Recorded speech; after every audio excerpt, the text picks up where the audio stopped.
berbeda dalam pandangan politik itu udah biasa. Tapi kita mesti menjaga etika politik, saling menghormati, menghargai.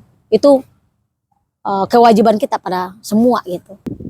Ketemu lagi dengan beta Bung Rey di Walang Bacarita. Apapun ceritanya yang penting bermanfaat. Karena teman-teman Walang Bacarita, kemanfaatan itu penting dan kemanfaatan itu penting kita sebarkan. Kalau tidak bermanfaat atau yang bermanfaat, delete aja dari kontak kita. Karena ketidakmanfaatan itu tidak akan membawa sebuah perubahan, baik pribadi maupun bangsa, negara, dan agama. Kali ini kawan-kawan, di depan beta ada, kalau bahasa kerennya sih, Sri Kandi muda, asalnya dari Sulawesi Selatan. Yunda sehat? Alhamdulillah sehat Bang. Biasa dipanggil nama lengkapnya sih, dipanggil panjangnya Nurjana, tapi biasa dipanggil Jenny. Saya nggak tahu alasannya, nanti disampaikan kenapa harus semuanya dipanggil Jenny. Beliau ini adalah founder Gemini. Jadi menjelang pesta demokrasi penting kita mendapatkan sentuhan-sentuhan kata-kata dari kaum Hawa. Karena tanpa kaum Hawa, teman-teman, laki-laki tidak ada apa-apanya. Dulu ketika Nabi Adam sendiri di Gua Hira berjalan ke sana kemari, malaikat melihat, Tuhan pun melihat bahwa kok kamu sendiri sekali gitu. Kamu harus ditemani oleh perempuan cantik. Maka lahirlah Adam. Maka tanpa perempuan, bangsa ini tidak ada apa-apanya. Dan tanpa perempuan, laki-laki pun tidak bisa berbuat apa-apa. Sekali lagi, mari sama-sama kita mendengar pikiran-pikiran dari founder Gemini. Yunda tak kenal maka tak disayang. Siap. Namanya dan kenapa sih harus Jenny begitu. Lalu aktivitas sebelum ke Gemini itu dulu sempat dengarnya sih di PBHMI ya. Iya, Gohati. Gohati ya. Ya. Oke. Silakan Yunda. Baik, terima kasih. Assalamualaikum warahmatullahi wabarakatuh. Saya apresiasi kepada Walang Bercerita atas kesempatannya. Siap. Dan ini adalah ruang bagi saya untuk berbagi pengalaman di mana saya hari ini bergerak gitu. Nah, bahwa memang nama lengkap saya itu Nurjana. Oke. Di kampung dipanggil Jana, tapi di Jakarta mengglobalisasi menjadi Jen. Jadi bagi saya Jen itu adalah nama kerennya. Oke. Nah, ini punya sejarah sebenarnya. Pertama saya ikut Romli Kongres di zamannya terpilihnya Arief Rosyid Hasan. Itu saya melihat kemanfaatan peluang bisnis. Oke. Nah, dari nama Jana dari Sulsel tiba-tiba menjadi Jen karena saya ada tempat warung kopi. Oke. Sehingga teman-teman Romli itu langsung di warung Jen aja ya. Nah, itu kira-kira. Dari situ langsung. Dari situ. Melekat ya. Ya, sampai hari ini. Nah, itu sebenarnya sejarahnya. Tapi hari ini orang udah tahu di kampung pun orang udah tahu bahwa Jen, oh ternyata nama Nurjana gitu. Tapi sebenarnya kalau secara Islaminya yang lebih ini Nurjana kan cahaya surga. Tapi karena ada tadi rentetan sejarah itu, saya pikir itu juga punya makna dalam. Betul. Nah, itu mungkin. Dan itu juga membuat dari panggilan Jenny itu kan kedekatan antara Yunda sama yang panggil juga lebih akrab ya. Iya. Akrab. Iya. Yunda, pesta demokrasi ini lagi rame. Tapi sebelum ke pesta demokrasi, ini teman-teman Walang Bacarita harus tahu, dan masyarakat terutama anak muda. Kenapa sih hari ini kan Yunda dulu di PBHMI ya, di Gohati. Tapi santer yang kita lihat, kita dengar, kita baca, saya buka di Google itu founder Gemini.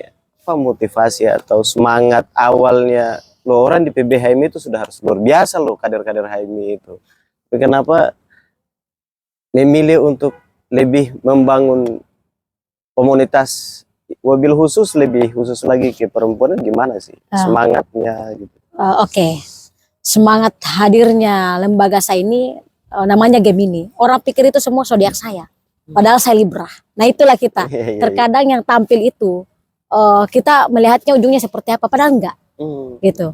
Ya itu kebetulan aja karena waktu itu memang di bulan itu didirikan, sehingga kita ambil nama itu dan kita penggagasnya merasa bahwa itu adalah hal yang paling gampang diingat. Nah, Gemini itu kepanjangannya itu adalah Generasi Milenial Independen Indonesia. Dan banyak yang berpikir bahwa yang gabung itu adalah hanya perempuan, enggak juga. Laki-laki yang perspektifnya perempuan, itu kita ambil. Laki-laki yang perspektifnya perempuan, gimana itu Yunda? Maksudnya udah clear perspektif gendernya. Oke. Ya, udah selesai secara kajian gendernya bahwa dia supportingnya ke perempuan itu total gitu. Nah, itu kita banyak yang bergabung di dalam. Nah, hal lainnya saya merasa bahwa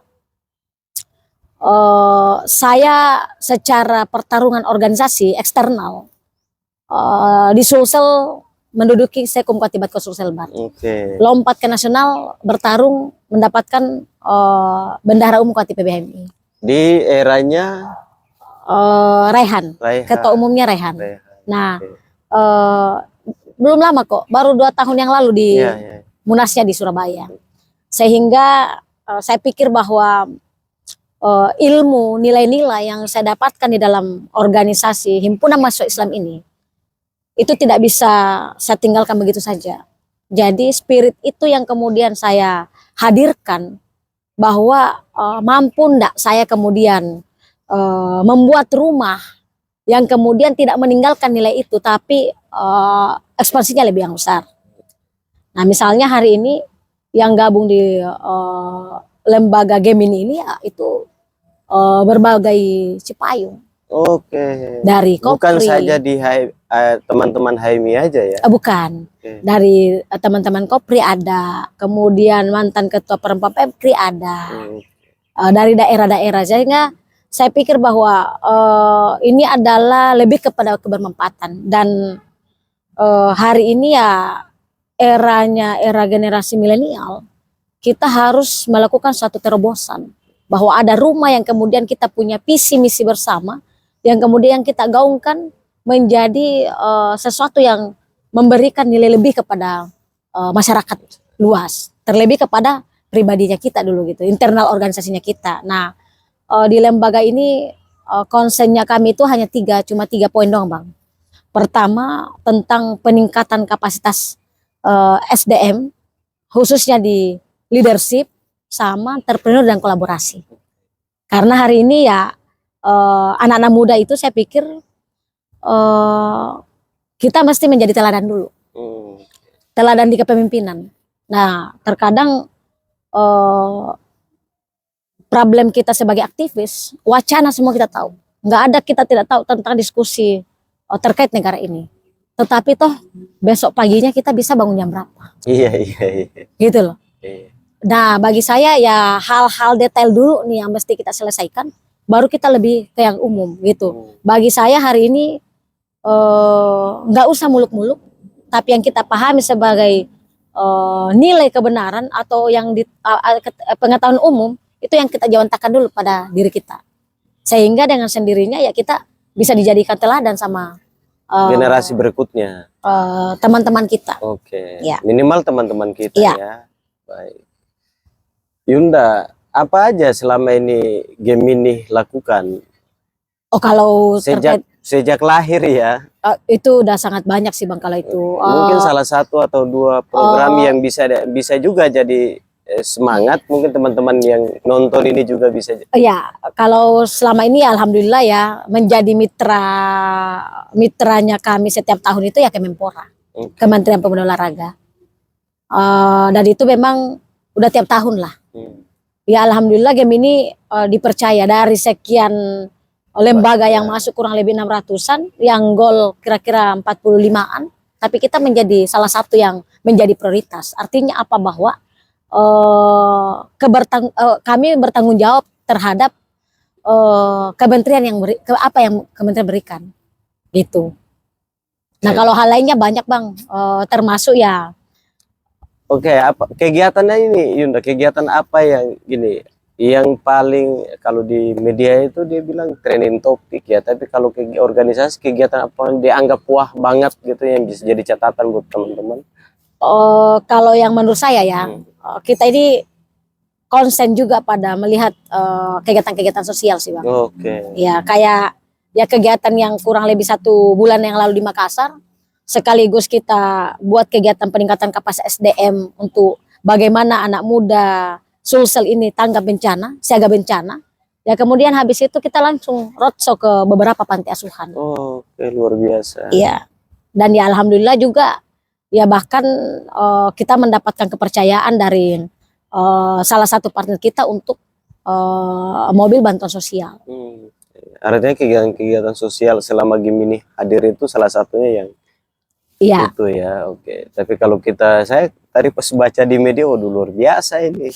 Ini perempuan datang dari kampung gitu ya, di Jakarta mengabdi, belajar sih kalau saya prinsipnya kalau di organisasi itu belajar di HMI, terus setelah ber-HMI bisa punya wadah yang luar biasa dan dipimpin oleh seorang perempuan. Dan kagetnya lagi, tadi saya pikir kakak ini dengan teman-teman perempuan, ternyata ada laki-laki juga, itu yang luar biasa.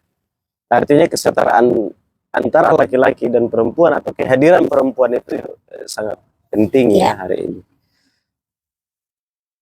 Teman-teman, itu sekedar Gemini, tapi kita belum bicara soal bagaimana anak muda, milenial dan wabil khusus perempuan untuk terlibat dan apa peran penting apa yang harus dilakukan menjelang pemilu ini atau pesta demokrasi 2024 ini. Kita sebelum kita bicara soal itu, karena itu penting, karena suara perempuan itu sangat penting, maka jauh sebelum itu kembali lagi, karena Yunda tadi bicara soal spirit pengusaha ya, dan dengar tadi punya warung tadi ya, tadi sudah apa sih ngurusin organisasi, benar lah ya, nah, belajar di organisasi, ngurusin komunitas, terus mau jadi pengusaha, apa sih yang dicari atau semangatnya apa sih gitu, atau bagaimana cara bagi waktunya, kan nggak semua perempuan dan nggak semua orang harus melakukan 3 kegiatan atau 2 kegiatan di umur atau di waktu yang sama. Kalau terkait bisnis sih itu karena passion ya, itu skillnya saya di situ, dan memang hari ini saya geluti itu, saya fokusin itu. Jadi mulai dari punya warung, terus bagaimana membangun mitra yang kemudian udah belajar manajemen investasi. Dan hari ini saya bergerilyanya di situ Mas. Bagi saya mengambil langkah bisnis itu adalah kemerdekaan yang sesungguhnya. Karena kita yang ngatur waktu, kita yang kemudian berpikir sejauh mana. Memang nggak gampang, tapi begitu kita udah dapat pola bisnis, maka yakin dan percaya bahwa terancam kaya itu akan menuju kaya gitu. Yakin usaha itu pasti sampai.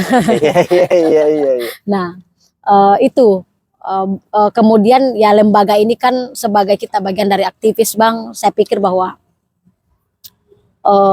kita perlu memberikan spirit kepada teman-teman adik-adik kita, bahwa jangan sampai kita setelah menjadi pimpinan di organisasi besar kita nggak muncul lagi, kita malah tenggelam dari peredaran gitu. Ya saya pikir itu teman-teman juga ada alasan yang lainnya, tapi bagi saya secara pribadi ya kita harus pertahankan dengan memberikan energi yang positif.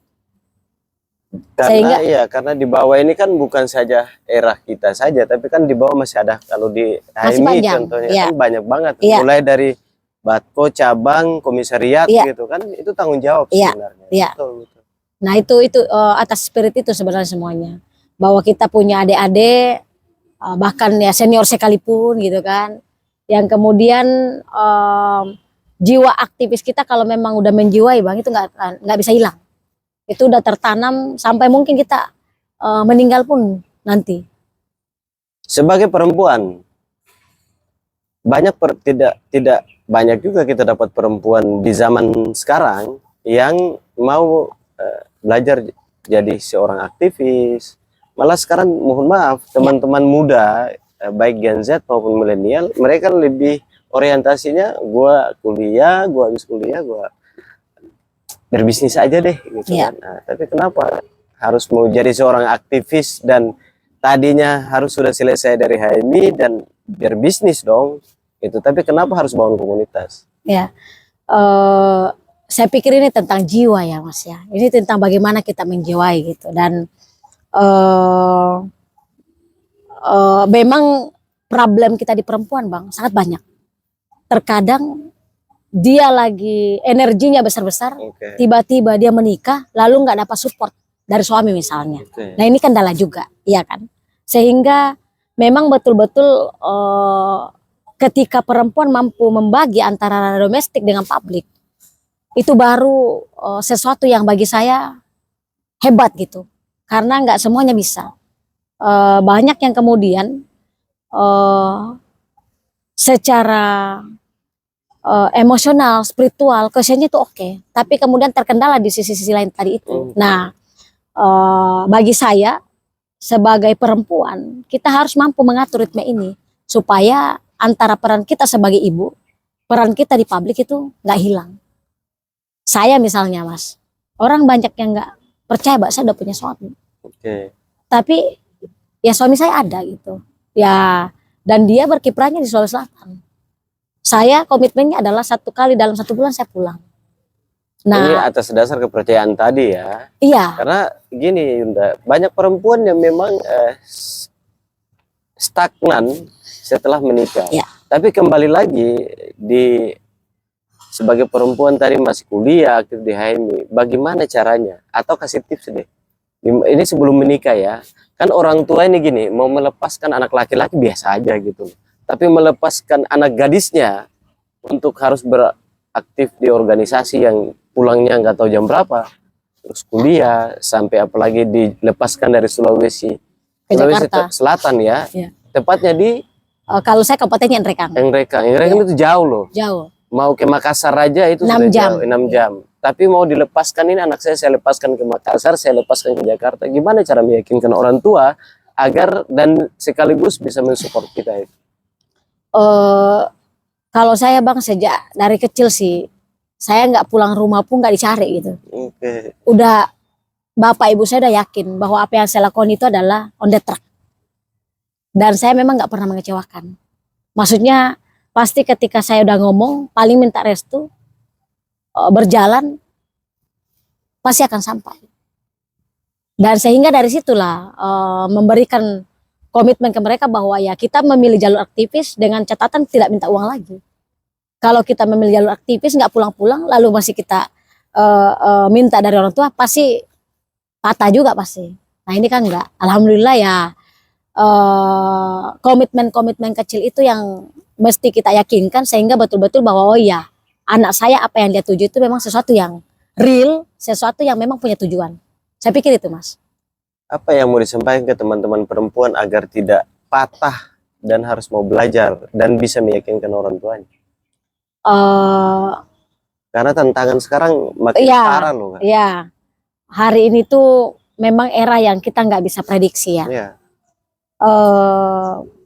Kita harus betul-betul mampu melihat peluang dan kemudian secara strategis meletakkan skillnya kita ini mau kemana. Karena nggak bisa juga Bang, maksud saya gini, agak repot kalau orang passionnya ke pendidikan lalu kita bawa ke dunia bisnis. Mesti segera tahu potensi masing-masing perempuan ini apa, supaya dalam bergerilya, dalam melakukan silaturahmi dia mampu mengatur ritmenya. Ini kemana dia titipkan ini dirinya gitu. Karena nggak mungkin sama. Semua kita punya potensi. Sisa bagaimana potensi ini kita jadikan sebagai peluang yang besar untuk melakukan ekspansi kolaborasi sehingga kita menjadi besar. Oke, bagaimana biar si perempuan ini, terutama teman-teman milenial lagi-lagi, bahwa bagaimana sih biar Kak, gua tahu atau bahasa Malukunya beta tahu, kalau bahasa Makassarnya saya tahu itu apa ya?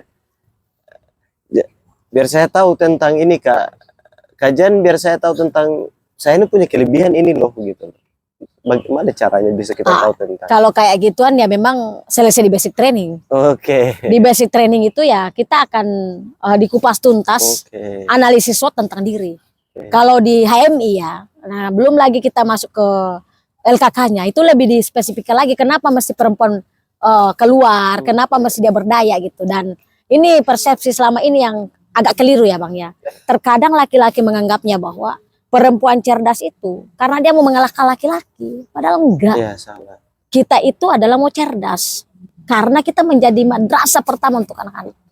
Bangsa dan negara ini fondasinya ada di rumah. Dan Nah. di rumah itu perempuan. Nah, itu kira-kira. Jadi maksudnya nggak ada niatan kita itu dalam, saya pun sebagai istri, bahwa gerilya-gerilyanya saya di luar, semerdeka-merdekanya saya di luar. Ketika saya pulang, maka suami saya adalah jadi iman. Suami saya adalah menjadi kepala rumah tangga. Itu prinsip yang mesti kita pahami antara pembagian domestik dengan publik. Oke. Semua orang pasti punya fans. Kakak suka nonton bola? Enggak. Enggak. Oke. Ada teman perempuan saya juga yang suka nonton bola. Siapa tokoh yang kakak fans selama ini, tokoh-tokoh perempuan? Oh, mimpi saya hari ini tuh ingin ketemu dengan Najwa Shihab. Oke, Najwa. Aduh, itu gila. Maksudnya, alasannya kenapa? ya dengan segala keberaniannya mengungkapkan fakta tentang negara, kecerdasannya, saya sangat salut. Itu sangat jarang perempuan yang bisa melakukan terobosan itu. Semoga Mbak Najwa dengar ini dan video ini sampai, dan insya Allah bisa bertemu dengan Kak Jenny ya. Kak, ini soal demokrasi hari ini, apa pandangannya dari game ini? Bagaimana teman-teman muda, terutama milenial dan perempuan khususnya di pesta demokrasi ini? Nah, ini kurang lebih 1 bulan lagi ya. Iya. Udah nggak terasa kan 14 Februari. Saya pikir kita sebagai anak muda, generasi milenial khususnya perempuan, harus mengambil peranan di pesta demokrasi ini. Namanya pesta ya kita gembira gitu. Dan yang gembira ya. Iya. Tapi yang paling penting ya betul-betul kita melihat rekam jejak siapa yang kita akan pilih. Bahwa pendidikan politik ini adalah bukan hanya tanggung jawab KPU, bukan hanya tanggung jawab Bawaslu, tapi tanggung jawab kita sebagai individu yang kemudian punya hak suara. Kita harus gaungkan bersama. Ketika ada kecurangan, kita harus menyampaikan kecurangan itu kepada yang bertanggung jawab misalnya. Nah, ini semua adalah mesti sirkulasi lingkaran yang berputar sehingga semua terjaga gitu. Persoalan pilihan, saya pikir kita punya masing-masing pilihan gitu. Nah, hari ini misalnya saya ya, antara nomor 1, nomor 2, nomor 3, saya punya semua jalur untuk masuk. Yeah. Yang menjadi pertanyaan antara nomor 1, 2, 3, yang mana yang kemudian yang lebih dominan kedekatan saya dengan kakak-kakak yang ada di dalam memainkan peranan ini, gitu loh. Kalau misalnya kita masih sama-sama membuka pintu, ngapain? Mending saya buka pintu sendiri. Tapi ini kan tidak. Level menteri apa semua dan lain-lain itu kita punya kakak-kakak, kita punya abang-abang. Nah, ini choice-nya adalah kita support kepada kakak yang terdekat kita, yang memang hari ini dia bisa mengangkat telepon kita kapanpun, gitu loh. Nah, ini persoalan sikap politik. Dan ya 1 minggu yang lalu lah saya bikin flyer bahwa berbeda dalam pandangan politik itu udah biasa, tapi kita mesti menjaga etika politik, saling menghormati, menghargai, itu kewajiban kita pada semua gitu. Gitu sih Mas. Pesan buat teman-teman perempuan apa atau milenial di Pilpres ini? Jangan sampai kita golput, karena suara kita sangat menentukan masa depan negara kita ini 5 tahun ke depan. Jangan pesimis terhadap apa yang terjadi. Kita harus optimis dan mengambil peranan strategis. Apa yang bisa kita lakukan untuk membangun langkah-langkah untuk menuju Indonesia yang lebih baik. Gitu sih Mas. Dan ya saya dalam punya prinsip Mas, setiap masuk di dalam ruang-ruang itu ya, bahwa mari kita memulai sesuatu dari niat yang baik, dari hal yang kecil dengan cinta yang besar. Dan apa sih namanya, bahwa hari ini dengan tahun baru ya, apalagi ini tahun baru ya, kita baru-baru menghabiskan 2023, tentu semua orang punya resolusi. Semua orang merefleksikan antara 2023 itu apa yang terjadi, apa yang tidak terjadi. Iya kan? Nah, misalnya kayak saya, ya saya punya resolusi yang oke, hari ini circle saya harus menjadi lebih circle yang produktif. Gitu. Circle saya hari ini harus menjadi sesuatu yang memang selalu punya terobosan tiap harinya. Dan yang paling terpenting bahwa kita nggak pernah tahu ajal kita kapan. Artinya bahwa hari ini teman-teman bergerilya, bergerak di bidang manapun, do the best dan hadirkan Tuhan pada setiap titik tujuan apa yang kita mau tuju. Karena saya pikir bahwa apa yang kita lakukan itu akan kita diminta pertanggungjawabannya masing-masing. Gitu sih Mas. Terakhir, satu lagi. Dulu punya karya yang disebarkan ke seluruh cabang, kalau nggak salah, aktivis Merdeka. Apa? Kasih gambaran sedikit dong. Oh, tentang buku ya? Iya, buku. Ya. Jadi spirit hadirnya buku Menjadi Aktivis Merdeka ini adalah bahwa Kartini hari ini dikenal karena apa? Dia menulis. Saya pikir rekam jejak ketika kita menuliskan sesuatu yang dari pengalaman menjadi sebuah teori, itu nggak ada yang bisa bantahkan. Tapi kalau teori kita jadikan sebagai pengalaman itu belum tentu. Karena semua orang punya daya tahan, daya banting yang kemudian berbeda tekanannya gitu.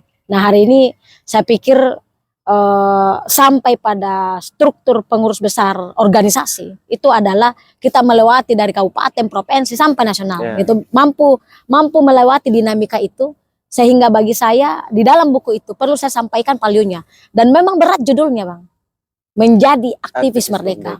Gila itu sesuatu yang kemudian bagi saya tidak gampang, tapi saya mampu bertanggung jawabkan pada diri saya. Karena ya memang selama ini saya bergerilya itu tidak pernah mengharapkan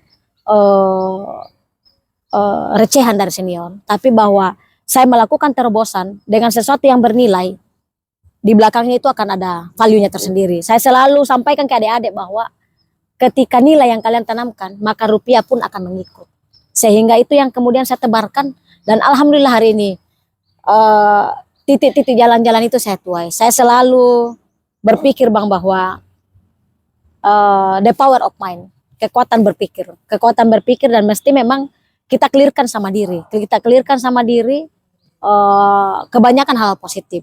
Kalau kemarin sekarang ini kan sangat kita nggak bisa bentengi Pak. Terkadang teman-teman kita punya otak tapi nggak punya hati. Bagi saya orang yang cerdas itu dia bisa menyeimbangkan antara emosional, spiritual dan kesennya.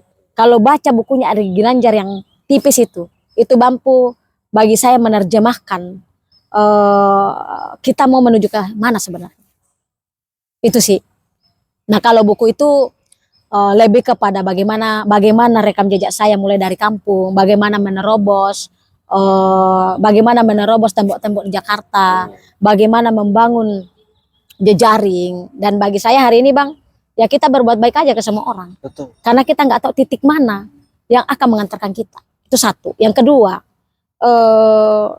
ya saya udah teruji dalam artian bahwa pertarungan piring pun saya udah pernah lakukan. Sehingga santai aja. Bahwa untuk bertarung semua itu nggak mesti jadi 01. Itu untuk nguji nyali kita. Seperti apa circle kita selama ini. Di mana kita mesti tersenyum, di mana kita mesti diam, dan di mana kita mesti tertawa dengan lebar. Kira-kira begitu ini.